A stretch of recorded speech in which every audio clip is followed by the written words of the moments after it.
Hi friends, అందరూ నమస్కారం. మనకి త్వరలో జరగబోయే కోర్ట్ ఎగ్జామినేషన్స్లో మనకి జనరల్ స్టడీస్లో అతి ముఖ్యమైన ప్రశ్నలు ఈ వీడియోలో తెలుసుకోబోతున్నాం. ఈ ప్రశ్నలు చూడడం ద్వారా ఈ మోడల్లో చదువుకోవాలని అర్థమవుతుంది. అదేవిధంగా ఈ ప్రశ్నలో కొన్ని ప్రశ్నలు మనకి మెయిన్ ఎగ్జామ్లో కూడా రిపీట్ అయ్యే అవకాశం ఉంటుంది కాబట్టి తప్పకుండా వీడియోని చివరి వరకు చూడండి. వీలైతే మీరు కూడా ఆన్సర్ చేయడానికి ట్రై చేస్తూ ఉండండి అన్నమాట. మొదటి ప్రశ్న, భారతదేశంలో మొదటి స్వాతంత్ర సమరం ఏ సంవత్సరంలో జరిగింది? 1857, 1947, 1919, 1930. మనకి మొదటి స్వాతంత్ర సమరం అనేది సిపాయిల తిరుగుబాటు 1857లో జరిగిందనమాట. ఆప్షన్ 1 అనేది కరెక్ట్ ఆన్సర్. తర్వాత ప్రశ్న, భారతదేశంలో ఆధునిక హిందీ సాహిత్యం యొక్క పితామహుడుగా ఎవరిని పిలుస్తారు?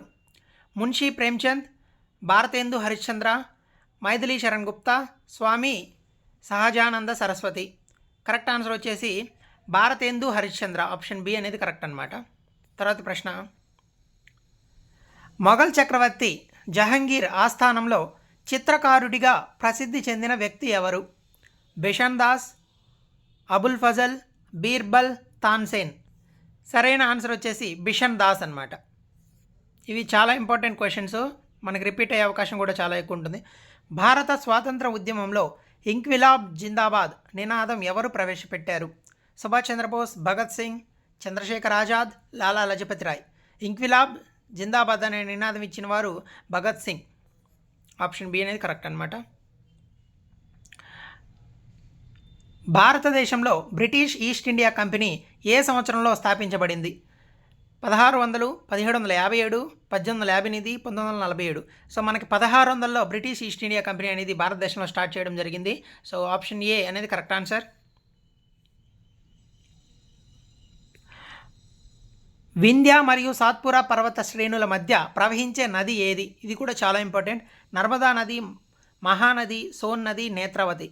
వింధ్య సాత్పురా పర్వతాల మధ్యలో ప్రవహించేది నర్మదా అనమాట. ఆప్షన్ ఏ అనేది కరెక్ట్ ఆన్సర్. ఆంధ్రప్రదేశ్ రాష్ట్రంలో అతిపెద్ద నది ఏది? గోదావరి, కృష్ణ, పెన్నా, తుంగభద్ర. మనందరికీ తెలుసు మన రాష్ట్రంలో అతిపెద్ద నది గోదావరి. ఆప్షన్ ఏ అనేది కరెక్ట్ ఆన్సర్ అనమాట. ప్రపంచ పైకప్పుగా పిలువబడే ప్రాంతం ఏది? హిమాలయాలు, ఆంధ్రప్రదేశ్, వచ్చేసి లడఖ్, టిబెట్ పీఠభూమి. టిబెట్ పీఠభూమిని మనం ప్రపంచ పైకప్పు అని పిలుస్తామన్నమాట. ఆప్షన్ డి అనేది కరెక్ట్ ఆన్సర్. ఆంధ్రప్రదేశ్లోని శ్రీకాకుళం జిల్లాలో ఉన్న ప్రధాన ఖనిజం ఏది? ఇవి కూడా చాలా ఇంపార్టెంట్ ఆంధ్రప్రదేశ్కి సంబంధించి. బాక్సైటు, ఇనుము ఖనిజం, మ్యాంగనీసు, బొగ్గు. మనకి శ్రీకాకుళంలో చూసుకున్నట్లయితే ఎక్కువగా మనకి మ్యాంగనీస్ అనేది దొరుకుతూ ఉంటుందన్నమాట. ఆప్షన్ సి అనేది మనకి కరెక్ట్ ఆన్సర్. తర్వాత ప్రశ్న, భారతదేశంలో అతిపెద్ద జాతీయ ఉద్యానవనం ఏది? కజరింగానా, సుందరాబన్సా, హెమీసా, జిమ్ కార్బెటా. హెమీస్ అనేది కరెక్ట్ ఆన్సర్ అనమాట. ఇది మనకి జమ్మూ కాశ్మీర్, లడఖ్ అక్కడ ఉంటుందన్నమాట. హెమీస్ నేషనల్ పార్క్ అనేది కరెక్ట్ ఆన్సర్. Option C. భారత రాజ్యాంగం ఏ సంవత్సరంలో అమల్లోకి వచ్చింది? ఇది మనందరూ తెలుసు. 1947, 1950, 1952, 1949. మనకి 1950 జనవరి 26న మనకి భారత రాజ్యాంగం అనేది అమల్లోకి రావడం జరిగింది. ఆప్షన్ బి అనేది కరెక్ట్ ఆన్సర్. భారత రాష్ట్రపతిని ఎవరు ఎన్నుకుంటారు? నియమిస్తారు అని ఉంది, ఎన్నుకుంటారు అదే కరెక్ట్ అనమాట. ప్రధానమంత్రి, పార్లమెంటా, ఎలక్టోరల్ కాలేజా, సుప్రీంకోర్టా? ఎలక్టోరల్ కాలేజ్ అనమాట. ఇందులో ఎంపీలు, ఎమ్మెల్యేలు అందరూ ఉంటారు. వాళ్ళందరూ వీటిని వేసిన ఓట్లని ఒక డిఫరెంట్ మెథడ్లో లెక్కించి రాష్ట్రపతిని అనేది ఎన్నుకొని నియమిస్తారనమాట. ఆప్షన్ సి అనేది కరెక్ట్ ఆన్సర్. తర్వాత ప్రశ్న, భారత రాజ్యాంగంలోని ఆర్టికల్ 32 దేనికి సంబంధించింది? పౌరసత్వం, ప్రాథమిక హక్కుల అమలు, ఆర్థిక విధానం, అత్యవసర పరిస్థితి. ఆర్టికల్ 32 అనేది మనకి ప్రాథమిక హక్కుల అమలుకు సంబంధించిందనమాట. ఆప్షన్ బి అనేది కరెక్ట్ ఆన్సర్. ఆంధ్రప్రదేశ్ రాష్ట్రానికి ఎన్ని శాసనసభ సీట్లు ఉన్నాయి? ఎమ్మెల్యేలు ఎంతమంది ఉన్నారు అని ఇది మనందరికీ తెలుసు. 175, 294, 543, 245. ఇంతకుముందు మనకి 294 ఉండేవి ఇంతకుముందు ఆంధ్రప్రదేశ్ విడిపోక ముందు. ఇప్పుడు మనకైతే విడిపోయిన తర్వాత 175 అనేవి మనకు వచ్చాయి. తెలంగాణకి 119 వచ్చాయి. టోటల్గా 294 అనమాట. ప్రస్తుతానికి మనకి 175 సీట్లు అనేవి ఉన్నాయి. హైకోర్టు న్యాయమూర్తులను ఎవరు నియమిస్తారు? రాష్ట్రపతి, గవర్నరా, ప్రధానమంత్రి, సుప్రీంకోర్టు చీఫ్ జస్టిసా? హైకోర్టు న్యాయమూర్తులను నియమించేది రాష్ట్రపతి. ఆప్షన్ ఏ అనేది కరెక్ట్ ఆన్సర్. భారతదేశంలో ప్రణాళిక కమిషన్ను ఏ సంవత్సరంలో రద్దు చేశారు? ప్లానింగ్ కమిషన్ ఏ సంవత్సరంలో రద్దు చేశారు? 2014, 15, 16, 17?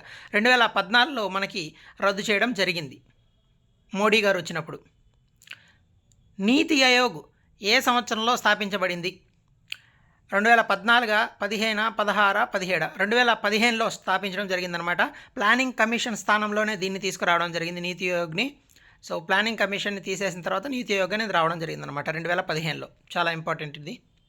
భారతదేశంలో జిఎస్టీ అంటే సరుకులు మరియు సేవల పన్ను ఎప్పుడు అమల్లోకి వచ్చింది? మనకి 2016, 2017, 2018, 2019. ఆప్షన్ బి 2017 జూలై 1 నుంచి మనకి జిఎస్టీ అనేది అమల్లోకి రావడం జరిగిందనమాట. సో ఆప్షన్ బి అనేది కరెక్ట్ ఆన్సర్. ఆంధ్రప్రదేశ్లో అత్యధిక ఆదాయాన్ని అందించే పంట ఏది? వరి, పత్తి, చెరకు, పొగాకు. మనందరికీ తెలుసు మన రాష్ట్రంలో ఎక్కువగా పండించేది వరి కాబట్టి సో వరి నుంచే మనకి ఆదాయం అనేది ఎక్కువగా వస్తుంది. ఆప్షన్ ఏ అనేది కరెక్ట్ ఆన్సర్ అనమాట. భారతదేశంలో రిజర్వ్ బ్యాంక్ ఆఫ్ ఇండియా ఎప్పుడు స్థాపించబడింది? ఇది కూడా చాలా ఇంపార్టెంట్. 1935, 1949, 1950, 1921. 1935లో మనకి రిజర్వ్ బ్యాంక్ ఆఫ్ ఇండియా అనేది స్థాపించడం జరిగిందనమాట. ప్రపంచంలో మొదటి డెంగ్యూ వ్యాక్సిన్ని ఏ దేశం ఆమోదించింది? United Kingdom, Canada, Mexico, France. So మనకి డెంగ్యూ వ్యాక్సిన్ ఆమోదించిన మొదటి దేశం మెక్సికో అనమాట. ఆప్షన్ సి అనేది కరెక్ట్ ఆన్సర్. ఇవి జనరల్ స్టడీస్ కింద, జీకే కింద అప్పుడప్పుడు అడుగుతూ ఉంటాడు. భారతీయ క్షిపణి సాంకేతికత యొక్క పితామహుడు ఎవరు? యుఆర్ రావు, ఏపీజే అబ్దుల్ కలాం, హోమీ జే బాబా అంటే హోమీ జహంగీర్ బాబా, తర్వాత వచ్చేసి విక్రమ్ సారాభాయ్.